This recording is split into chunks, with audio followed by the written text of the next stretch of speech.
ليس العيد لمن لبس الجديد انما العيد لمن خاف بالوعید۔ عید ان کی نہیں جنہوں نے عمدہ لباس زیب تن کر لیا، بلکہ عید تو ان کی ہے جو اللہ کی وعید اور پکڑ سے ڈر گئے۔ لیس العید لمن تبخر بالعود انما العید لمن تاب ولا يعود۔ عید ان کی نہیں جنہوں نے آج عمدہ خوشبوؤں کا استعمال کیا، بلکہ عید تو ان کی ہے جنہوں نے اپنے گناہوں کی توبہ کی اور پھر اس پر قائم رہے۔ لیس العید لمن نصب القدور انما العید لمن سعد بالمقدور۔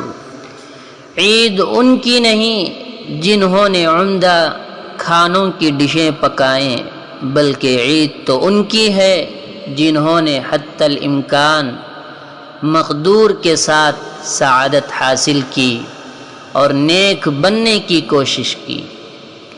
لیس العید لمن تزین بزینت الدنیا انما العید لمن تزود بزاد التقوی۔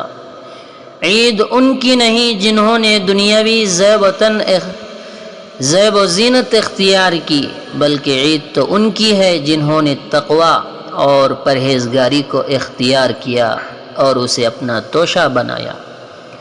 لیس العید لمن رکب المطایا انما العید لمن ترک الخطایا۔ عید ان کی نہیں جنہوں نے عمدہ سواریوں گاڑیوں پر سواری کی، بلکہ عید تو ان کی ہے جنہوں نے گناہوں کو چھوڑ دیا۔ لیس العید لمن بسط البساط انما العید لمن جاوز الصراط۔ عید ان کی نہیں جنہوں نے اعلیٰ درجہ فرش سے اپنے مکانوں کو آراستہ کیا، بلکہ عید تو ان کی ہے جو پل صراط سے گزر گئے۔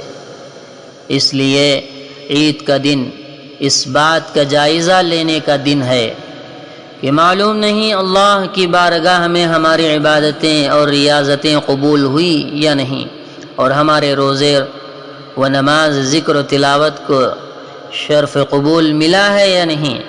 ظاہری تزک و احتشام کی کوئی حقیقت نہیں، بلکہ اصل چیز تو قبولیت اور مزید توفیق کا مل جانا ہے۔